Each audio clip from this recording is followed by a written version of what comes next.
it going, humans? Welcome to YouTube! On today's episode, we're making a longboard. Oh god! Oh no! Oh, it's running away. Oh, it's in the grass. Okay, let's go. I'm not good at longboarding. So the plan for this build is pretty simple. I'm gonna take this here piece of ash and I'm gonna turn it into a longboard. But not just any longboard. A longboard with Hello Kitty poured in pink resin, which is gonna be quite the little experiment, but we'll get there in a bit. So the first thing I had to do was tape together the template that I made in Illustrator, which kind of makes me think about those arts and crafts projects we did in elementary school. Do you remember those? So if I did this right, it should be 34 by 9. 34 and a half. 34 on the inside. Haha. By about 9. So with my size confirmed, I could cut out my template and start to lay it out on this piece of ash. You can see we're a little shy on our width. So to solve the width issue, I cut the piece of ash in half and squared up the sides. With that done, I could find the grain layout that I liked the best, lay out my template, and make sure I liked the way it looked. So here I'm just putting a few registration marks just so I know that things are lined up the way I want when I do the glue up. I'm not using any dominoes, I'm not using any biscuits or dowels or anything like this. This is side grain to side grain, and this glue joint is going to be stronger than it needs to be. Probably stronger than the ash itself. Now I probably should have done something about this crack before I started to glue this piece up, because this is not putting any pressure on my joint. Go. No pressure. It's not good pressure. So I made an on-the-fly change and everything was fine. It was all good. So with some clamps applied and some squeeze out cleaned up, let this guy dry for half hour, 45 minutes. Came back, pulled the clamps, cleaned up the rest of the glue squeeze out, and it was time to lay out our longboard. So when I was happy with Kitty's position, I marked out the width of the board so that I could make sure the center of the board actually ran down the center of that glue line where I glued the two boards together, you know? So it's all centered, because centered. So I just used my circular saw to get it trimmed down to the proper widths. Once that was done, it was time to flatten this board. So to flatten this board, I used a planer sled that I made out of a piece of MDF. So I'm just popping in some shims just to have this thing sit flat, and using some hot glue to hold it to the piece of MDF. Then I can awkwardly stare at the camera and throw this thing through the planer.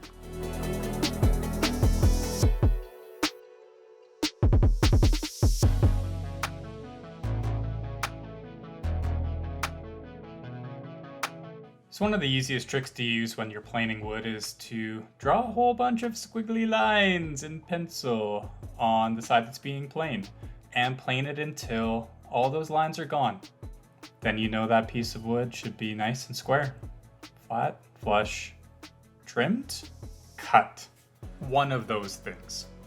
So with our board finally milled down, I came back with some spray adhesive, and a trick with this stuff is leave it 4 or 5 minutes before putting the piece of paper on, and it's not a permanent bond. It's a semi-permanent bond, but not quite permanent. So, pro tip from not a pro. You're welcome. So the next thing I had to do was cut out the template on the bandsaw, and this is where I ran into a fun little problem. For a really, really long time, I've been needing to get a new bandsaw blade, and I just haven't because I was lazy. So I didn't. And today that laziness almost bit me in the ass. So there were some weird things happening with my blade. It was kind of stuttering and shaking. So I took a closer look, and as I was inspecting the blade, it snapped in half.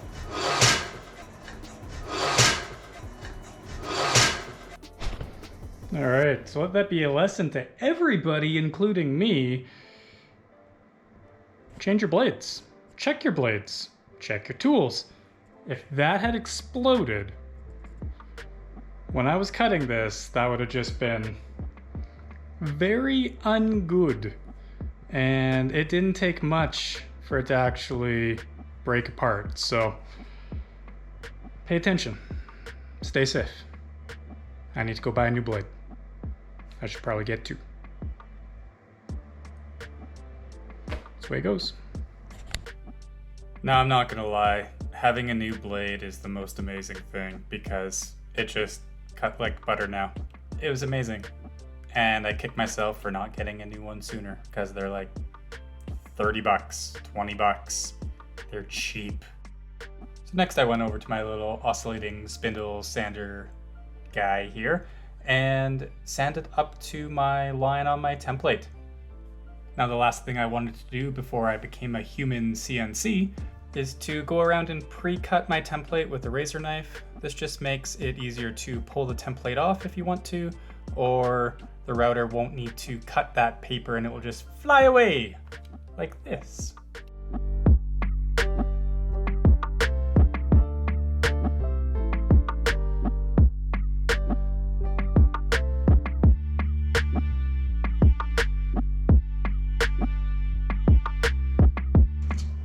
So at this point I peeled off Hello Kitty's face, which was interesting, and gave my router grooves a quick sand. So with that done, we have trucks. Hold on. Okay, sharp pencil. So when I was making this template, I did include the bolt positions for the trucks, but since we had to do some arts and crafts time with it, they ended up not being quite perfectly lined up. So I just had to do a bit of a double check just to make sure they were in the right spots. So with everything marked out, I went over to the drill press, drilled out my 8 holes, and carried on with life. You remember earlier how I said to let the spray adhesive sit for a couple of minutes? This is why. It just makes it so much easier to peel the paper off. So with all that paper cleaned up, it was time to pour some resin. So I am using Total Boat for this, and the goal is to get the resin the same color of these wheels. So with a couple of pumps from each bottle and a few drops of dye, we got pretty close to the color, but we ended up running into a much larger problem. Might not be 100% happy. All right, so got this poured. It's been like 6 days because, well, COVID, and it sucks. So, I also hate it. I didn't think it would be so clear. Just don't like how transparent it is.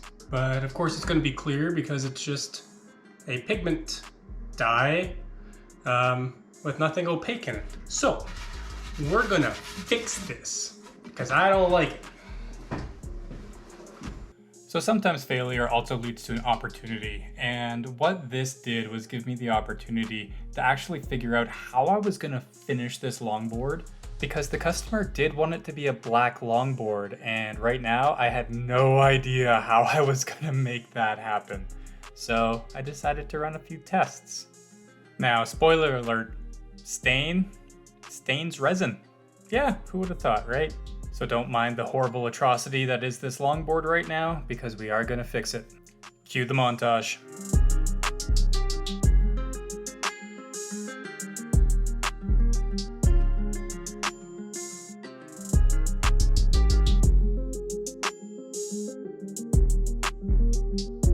So with that all cleaned up, it was time to pump and mix and pour some more resin.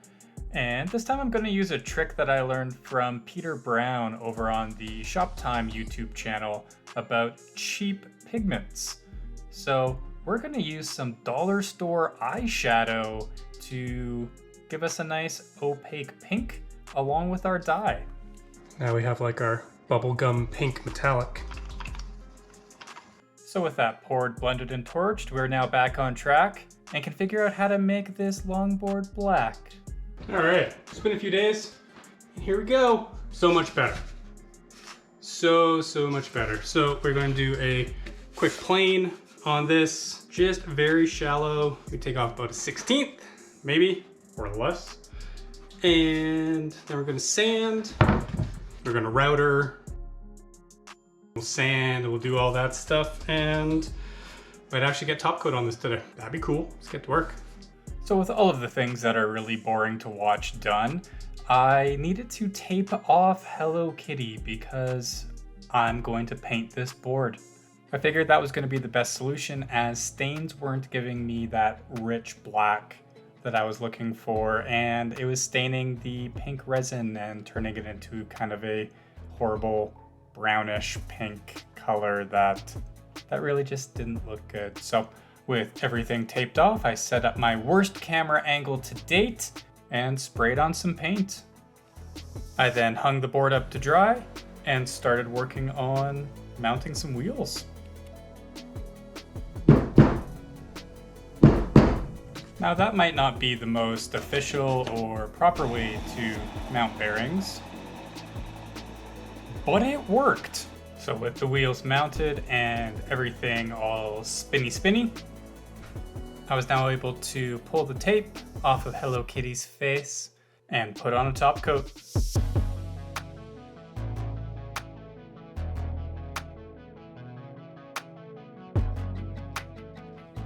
So with the finish applied, it was time to lay down a towel and pop on our grip tape.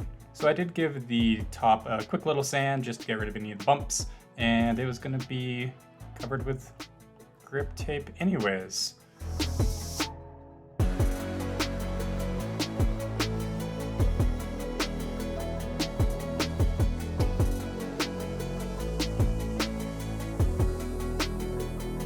So with the grip tape on, I drilled out some countersunk holes for my hardware.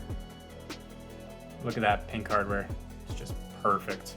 The last thing to do was bolt on the trucks, and then we could take it for a test ride.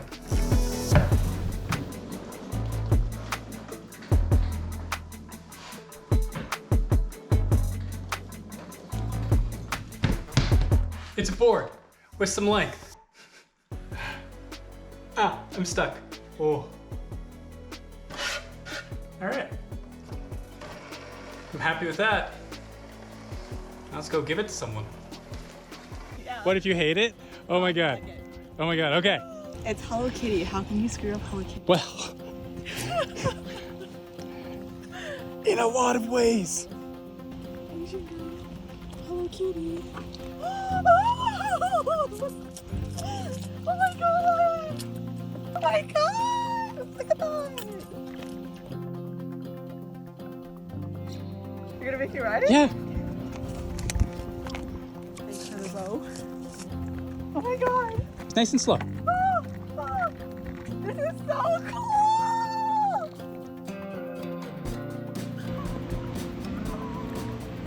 Now that's not a happy customer, I don't know what is. Happy customer right here.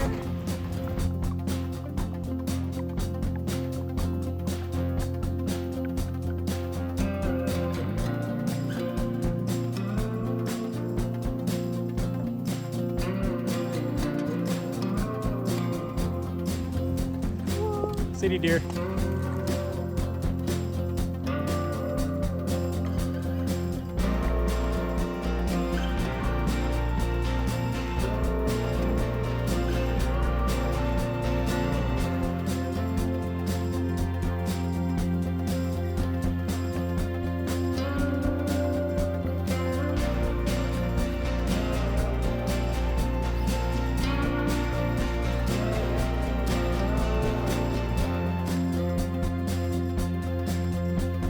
Thanks for checking out this video.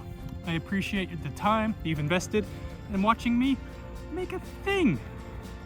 As always, hope you have a wonderful day. Catch you next time. I need a break.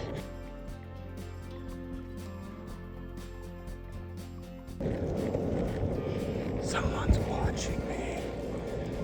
I think they're judging. He's over there. I'm not good at longboarding. Don't fall, don't fall.